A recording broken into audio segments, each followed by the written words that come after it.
There's little sympathy for anyone ignoring the health orders, even this group of teenagers caught partying after dark at the bottom of the North Bondi Cliffs.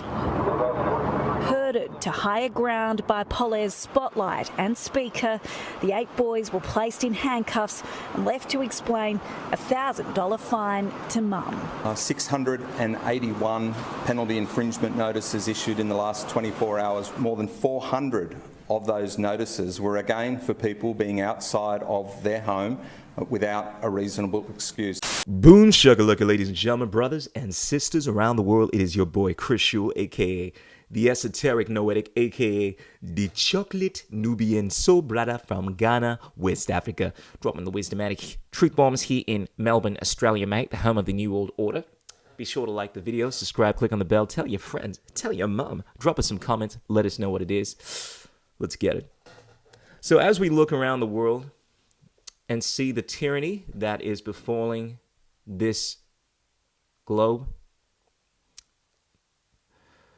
for some time, I thought Melbourne was one of the lucky countries.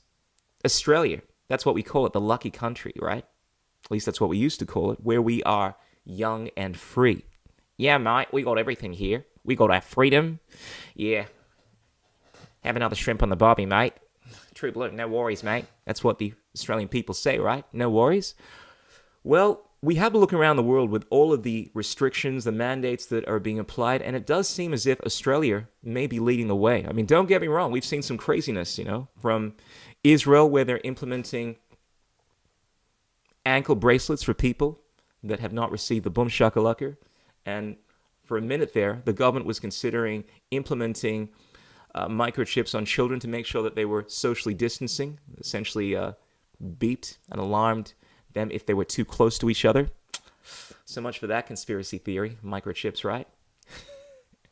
And then even in Canada, where people are being fined ridiculous amounts of money for dissenting opinions on social media. And Afghanistan.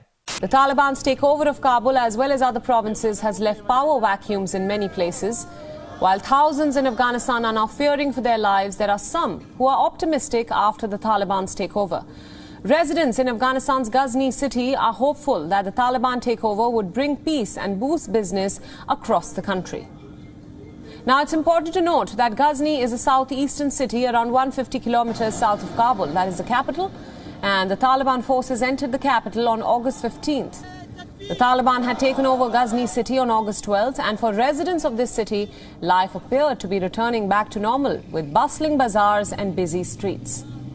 In fact, one resident even welcomed the takeover, saying that the Taliban seemed to have a good system of governance, and another local trader said that he was hopeful that business would get better. نو تاسو څنګه ګوري په خپل نظر داغه ته زما نظر داسې دی چې به خدي اوس خدي نظام خدي د طالبان خدي زما نظر داسې دی کاروبار خو کم شوی دی زه خوشاله یم چې امن چې وشي زه خوشاله یم امن چې راځي کاروبارم پیدا کیږي چې امن نه وي بیا کاروبارم نشته اوس کاروبار خو دومره کاروبار خنه دی. Such people are outnumbered, however, by those who are worried about the future of Afghanistan under the Taliban's rule. Since the sentiment is largely driven by fear, many Afghan women have decided to flee their home country at the first opportunity as they feel their life is in danger. What is this? You do not like what we do here in Afghanistan? You can go to Melbourne.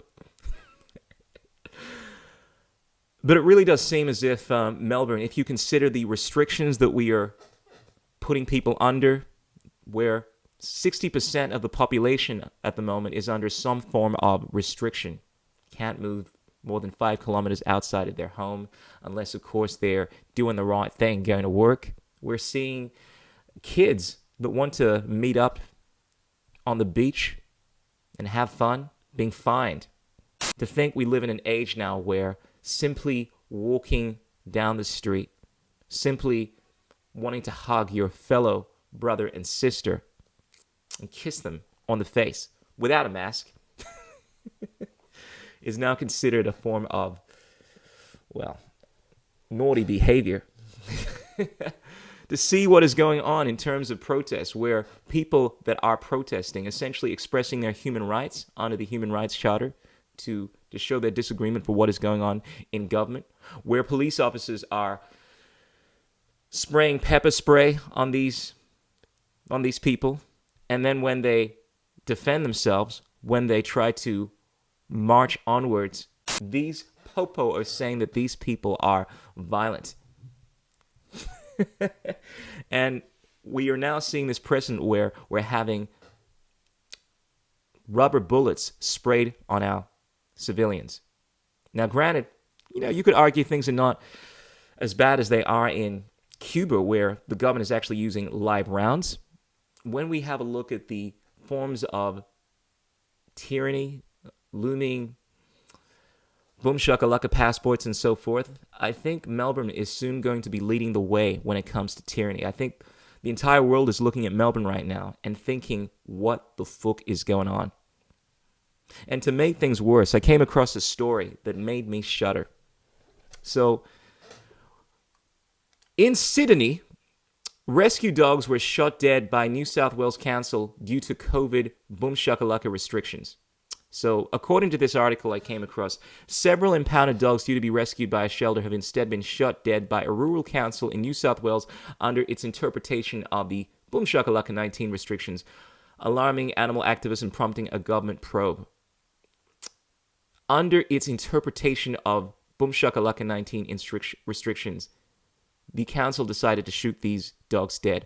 What kind of bizarre interpretation would you need to have in order to justify something like that? Oh, well, look, mate, we thought these dogs might be transmitting the Rona, so we thought we might have to shoot them dead. And guys, I know I'm being facetious about this, but there are a few things, in fact, there is nothing that angers me more than animal cruelty, more than this kind of violence towards these innocent creatures. And I'm sure this has got to shock a lot of people right now. I know a lot of people say these are just animals, but you really need to stop and consider if they're willing to do this to dogs, which most people tend to love, right? Who doesn't love dogs, right? It's so beautiful. But if they're willing to do this to dogs, in order to prevent people from coming to take these dogs, they don't want these people to come around and spread and be these mass spreaders. They're willing to shoot dogs in order to keep everyone safe. You really have to think of what else people like this are capable of justifying. Oh, well, look, mate. Oh, we got to shoot these protesters. There might be spreaders, And look, if this continues, things are going to get worse, and lots of people are going to die. So we got to shoot these protesters. And this is the kind of nonsense that you get into when you buy into, and I'm just going to call it what it is. It's communism. I mean, you don't need to call this the Rona, the boom shakalaka, or the QR codes, or any other of the ridiculous impositions we are seeing. Fundamentally, this comes down to using whatever you want to justify a violation of people's rights. And this is essentially what we're seeing. It's the denial of all human rights, all objective morals. Fundamentally, this is what communism comes down to. It is the pursuit of strategies, the greater good. This is what we keep hearing, right? It's no different to what we heard back in the 1930s.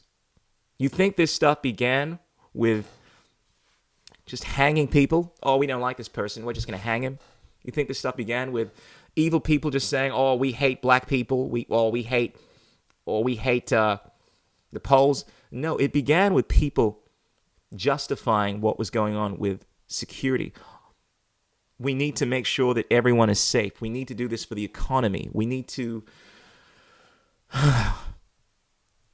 make sure that there is some kind of stable system. And then, of course, we need to segregate people. The naughty people. The un-boom shakalaka from the boom shakalaka. And then, of course, you keep on justifying more and more reasons to violate people's freedoms in the interest of the greater good. And then finally, we slowly move closer and closer to outright tyranny, to the point where you are rounding people into concentration camps, which, by the way, we are seeing. Oh, wait, not quarantine camps. I got to be correct. into quarantine camps.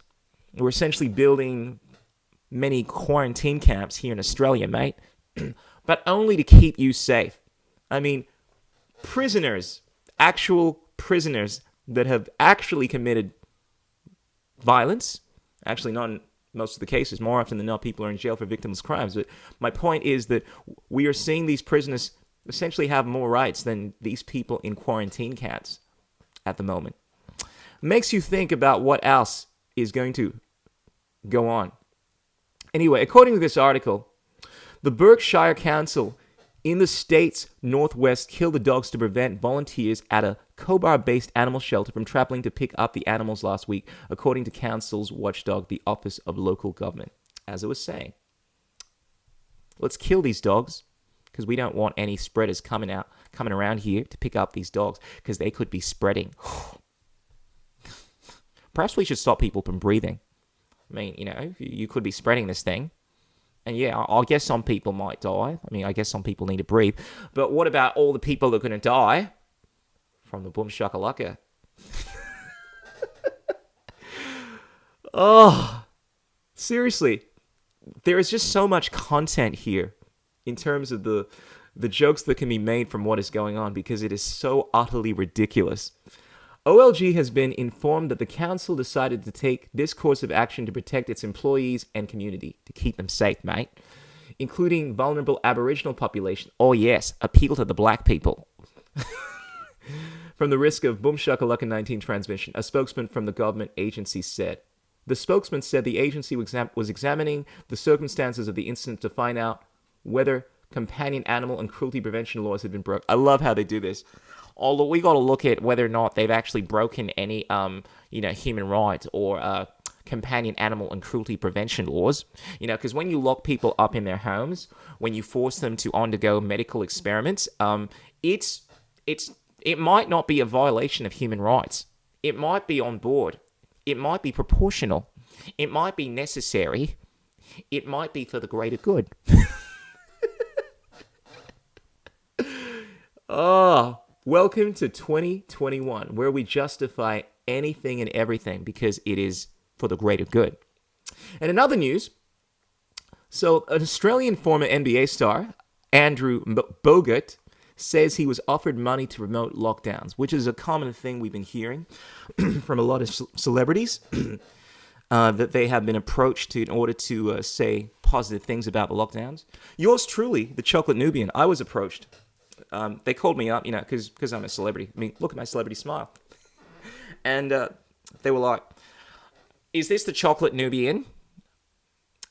And I was like, why, yes, it is the Chocolate Nubian. Yeah, mate, we want to offer you lots of monies to promote the lockdowns. I mean, look, we don't really like what you've been saying on your videos, and we want you to send the right message to all the Australian people, do the right thing. So, are you on board? Is this? I would never do something like this. I am the Chocolate Nubian soul brother. I have principles. Well, we're willing to offer you $1 million, mate.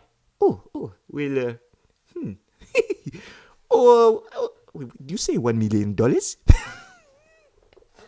Yeah, mate. Will you do it? Ladies and gentlemen, I told them the Crystal Chocolate Nubian soul brother does not deal with terrorists, does not compromise the individual unalienable rights of its people just for monies. And then I told him, I'll do it for $2 million though. Ladies and gentlemen, freaks and geeks, brothers and sisters around the world, remember that there are more and more people waking up every single day to what is going on. And it is incumbent upon every single one of us to speak up, to be the change that we want to see in the world. The best form of activism is to be a living example of what you want to be. The kind of person that holds your head up high, walks right, straightens up and flies right. That does not bow to tyranny, does not bow to people offering them millions of dollars to speak up about how these lockdowns are amazing. but stands for principles of freedom, of liberty. Ladies and gentlemen, illuminate your minds with wisdom, strengthen your will with love, purge all negative thought patterns from your existence, and remember to have a Coke and a smile. And remember that there are three things that cannot remain hidden for long: the sun, the moon, and the wisdomatic truth bombs of the chocolate Nubian soul brother. Signing out. Be sure to check out the links below. Buy us a copy if you feel so inclined. Give us a follow on the Telegram, because I don't know how long I'm going to be on the YouTubes for. Peace. Ow!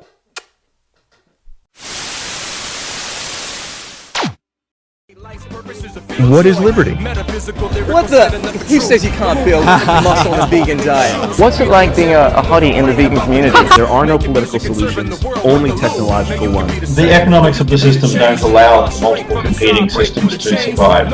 Engineering, technology, these arts of humanity, they are magic.